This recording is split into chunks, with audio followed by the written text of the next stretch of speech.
Welcome to Our Energy Matters with Anthony Manna and Dena Marie. Hello, Dena Marie. Aloha.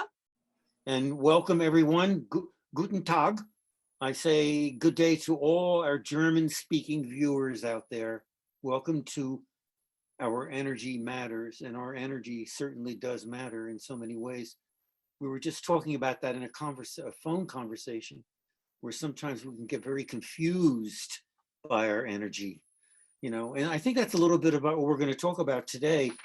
I could just plunge right in here if you want me to, of what I've written, and we should probably explain to our viewers and listeners that we do a weekly episode that we eventually put on YouTube, and it's all about coming to know each other through Dena Marie's book, Our Energy Matters, The Art of Crystal Reading, Learn How to Manifest Your Heartfelt Intentions.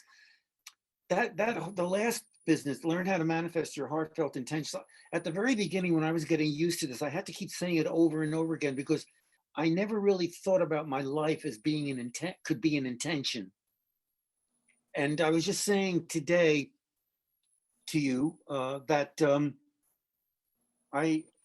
I've got myself embroiled in some activity here that I really didn't want to, and I did anyway. And so I'm going in and out of like not really feeling good about myself. And so this morning I was doing the breakfast dishes, and I stopped and I said, now wait a minute, hold on here, take a couple of breaths and go back to making it through the day with an openness of mind. And also I'm going to be kind to myself today. And God, that was such a liberation. Thank you so much. Heartfelt intentions. I love it. I know. I mean, that's what I learned from you. So and then what I usually do, folks, is because I am a writer and I like being given the opportunity to delve into Dena Marie's book, Our Energy Matters, and try to piece together something that's meaningful to me. And here's one for today. When Dena Marie published Our Energy Matters, The Art of Crystal Reading, she brought forth an intricately patterned guidebook pulsating with the alluring, spirit-aligned, powered energy of tried and true remedies, cures, formulas, and visions for seekers, her clients, well, like myself, yearning to reawaken their gloried self-love, brandished self-trust. I keep finding that now more than ever. Respectful connections with whomever, wherever, whenever her seekers reach beyond themselves to embrace others with genuine, deeply fathomed concern and loving kindness. And I kept seeing that, particularly in your embracing these people with your own loving kindness and developing their trust in you, but also in themselves. As a gifted healer and visionary, and yes, an alchemist of soul, mind, body, Dena Marie, Lady Grace, joins her seekers in divining the resilience of their human spirit and moving smack dab to her fervent belief that nothing and no one is fixed, that when any of us get stuck and find ourselves chained to dis-ease of heart and spirit, she can free us from our buried pain by offering us the refined network of crystal, color, chakra guidance she discovered in books, treatises, memoirs that led her through years of study and meditation to her earnest and earned role of healer, confidant, and alchemist of spirit, soul, and psyche. In her book, Our Energy Matters, The Art of Crystal Reading, she described the revelatory journey she embarked on to grow into the medium she was supercharged to become. About her journey, she wrote, "This manuscript," meaning her book, "is an accumulation of hundreds of books I have read and contains a similar amount of knowledge that has been revealed to me while meditating, running, or simply while I was driving down the road." I like this part. And this, she says, "I had been reading books for years on the chakras and their corresponding colors, and I knew the meanings of each color and what each crystal represented metaphysically.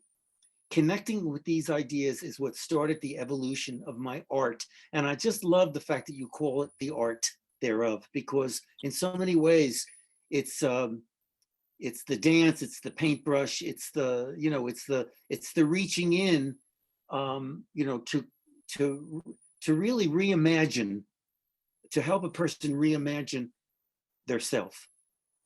And I think that's so important. At the core of her art are real stories of people, children and adults, she enlightened with gentle awakening to their heartfelt intentions. So I've asked her to go back into her book and to look at some of the people she's come into contact with which awakened her. And one was a child she met in a gift shop. And I just love that story, because I know so many parents should awaken to what you're going to talk about here. Yeah, and that's what I was just bringing my rocks into my hypnotherapy office. And everywhere I went, I would grab a stone and I'd add it to my collection. And it was the curiosity shop in Seattle. And it was very rare where you found polished stones in one of those bins, but I was so excited. And I saw this little boy and he was excited. So he basically had a bunch of pink stones and he was putting them all together. And then I thought he'd give me a pink stone because that's about your heart, very feminine. You know, he loves rocks. And then I turned around and I said, oh, why don't you pick me a rock for my set at work? And he threw all the pink ones back in and handed me a blue one because his father overheard me say that and stood there watching him. So instead of taking the pink rock that he probably liked the best, he gave me the blue rock to please his father. So that's where this all, I told you, I don't do readings with kids next to their parents because it just doesn't work. They will try to please, or even sometimes couples will, yeah, you can tell when they're pleasing the other person more than they're, you know, pleasing themselves. And then over time, I watched people not just pick one, but 7. And there are times I've had men pick 7 pink stones. 7 pink stones. And it turns out that their hearts were bleeding, kind of. They were too sensitive and they couldn't talk to anybody and they couldn't be themselves. Remember the man who came to me for smoking? Yes. He cried in my room for months, you know, week after week, but he came for smoking. He tried to quit smoking.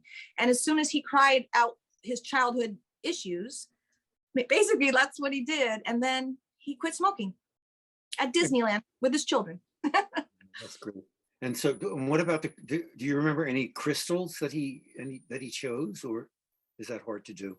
Well, for him, he came for the readings, but it was hypnotherapy. So I was doing a lot more guided imagery and going back to his childhood and Reiki. And when I did the Reiki, the energy work, that's when he would cry and he would just sob, you know, but he had to get it out. But back then I wasn't doing as much rock readings with him as the hypnotherapy, which is very hard work. I mean, it's very hard work to go back with human beings and find that one memory that plagues them to this day. So that was super interesting, but I can imagine he wouldn't have his throat chakra, you know, because of the smoking. Right. Yeah. Well, I'm so glad you mentioned the Reiki. Yeah. Reiki and the hypnotherapy, because I think those are other aspects of your life. Now, do you still practice in those modes? I call it guided imagery. So in a session, people will come to me, we'll do the chakra reading, the crystal reading, the rocks. Then they'll do the Reiki, which is energy healing on a Reiki table, massage table. That's about 45 minutes. And then I'll talk them through things. Their eyes will be closed. They'll be super relaxed. And then usually they'll say that thing, you know, can I tell you something I've never told anybody? And they'll get it off their chest. I work with many vets, firefighters who feel responsible for other people's deaths. I mean, it has been magical. So I don't use hypnotherapy as much as guided imagery now to help them release those memories. And the Reiki is your application of energy, is it not? So people call it a big hug. So like I'll go over your chakras. I usually touch your head, your forehead. I'll hold your hands. But as I go through the chakras, they'll start to open. And as they open, people start to feel again. So I've had so many miracles where people just, sometimes they cry a lot and sometimes they just remember something, or a loved one that's crossed over will come to them and they don't feel grief anymore. They feel like the person's okay. And that's happened with a lot of military, like Vietnam vets, to have a vision of these men that were friends and not feel responsible for their death. I know that sounds kind of way woo-woo, but you called it the celestial arts. No, I'm just so convinced. I mean, because the stories that you tell in the book, I mean, they're just so illuminating, and I mean, you're not, I mean, they're so sincere, that you really are trying to help people. And so it makes a lot of sense to me. Well, and you brought up the dis-ease. So when they're on my table, I can also see the body-mind connection. I can see sometimes people's right side is smaller. Sometimes their chests are bigger. I've had women whose chests are caved in because, I'll say it, they were big-chested little girls, probably at 14, and they learned to hide their heart and their breast. And we sometimes, and they do get breast cancer, and I help them through that time of their life where they felt embarrassed about their heart chakra, their breast. So, but I can see on the table sometimes some of the dis-ease. So if they're missing their throat chakra, for instance, in my book, his chest was a barrel chest. I've had multiple men that I work with who have these large chests, but they have no power chakra and they have no throat chakra. Yeah. And usually they had a bullyish kind of dad, where they had to kind of keep everything closed, but it's inside them. Those are the ones that cry a lot. Yeah, no, I understand. It's, wow. Yeah, I mean, you're giving me insight, into the dancer that I wanted to be in a family of sports people, and it wasn't necessarily sport. I mean, my father was a boxing referee and he trained boxers. And to me, it always looked very brutal, especially when he came home with blood on his white shirt, and I just always thought that was kind of weird. Why would anybody want to be put in that predicament? And of course, my inclination was to want to dance. And of course, that was considered to be a very feminine kind of expression. And so it didn't go over very well. But I think that the healing, I mean, now see, what I had to do was I had to go to therapy, you know what I mean? And I wish that now that I know about crystal reading, numerology I was just reading about numerology in your book and other media, that instead of necessarily always needing a therapist, which is sometimes very one-sided, I think that the chakras and the idea of crystal reading expands it a little bit more, and I feel like people become a little bit more possessive of where they're going on this journey with you, if that makes any sense. Well, and it's kind of a formula, and it really works. Yesterday, I had a woman reach out to me here on my island, and she wanted to have coffee because she's trying to do a podcast, and we talked for 3 hours. And I said, just let me do your numerology. And sure enough, we're both in a 2-year. And we both live on a small island. Things are starting to open up. And she wants to have a gathering. So do I, of like-minded people, probably women, for a networking group. And it's like we're both in a 2. So numbers go 1 to 9. 2 is when you have an idea and you want to start planting the seeds and watering it. And it was just pretty ironic. I mean, you can't make it up that we're both in the same stage. And a couple of years ago, we had a great loss, and now we're rebuilding. And it was just super interesting. And she's an Aquarius. I'm a Gemini. We love community. We like to socialize. And it was just kind of magical. So I'll do a little crystal reading with her next time, and we'll get to know each other on a really real level, a deep level, not just like, hey, like she was talking about her clothes, and I could tell it wasn't real at first. But when she got to know me, then it became a real conversation and not just, the facade that people wear. Boo. Yeah, oh boy. Sure. Well, it's so easy to get by that way, because we're kind of trained to hold back. But it's not easier. Actually, it's much harder to hold up the facade and pretend to be something. But we have to get in a space, like you said, to be kind to yourself. Say no when you want to. And then when you learn to do that, you don't have the resentment, and you're always doing the things that you want to do. And then you attract those people that are like you, and then life gets easy. But I know I was that person that oh my gosh, constantly pleasing people. Remember, I told you that's what I'm Yeah, working right, on. right. I'm Yeah. not saving other people. I'm saving myself, and that's okay, right? To take care of me. Well, yeah, I mean, I love hearing that, because every time you mention that, and also when you mention it in the book, it's like that's the healing, to come to recognize that you're okay. I remember that book years and years ago, I'm okay, you're okay. It was, yeah, it was like a self-help book, and it was like that whole business of what you're talking about right here, is that we can come to love ourselves and to take care of ourselves in the proper sense, move beyond the facade. Mhm. um, and that's it's a gift to know how to do that. And I did try boxing, and boxing, I felt like you did, but I did it because I was a sports person there for, I was personal training and stuff. And then, like you, I love to dance. When I dance, I feel good. My body heals itself by that feeling, right? Heartfelt intention means when you're doing something and you're feeling joy, your body is getting healthy. If you're doing something to please other people, or even, remember you said somebody's asking you how much you make for a job.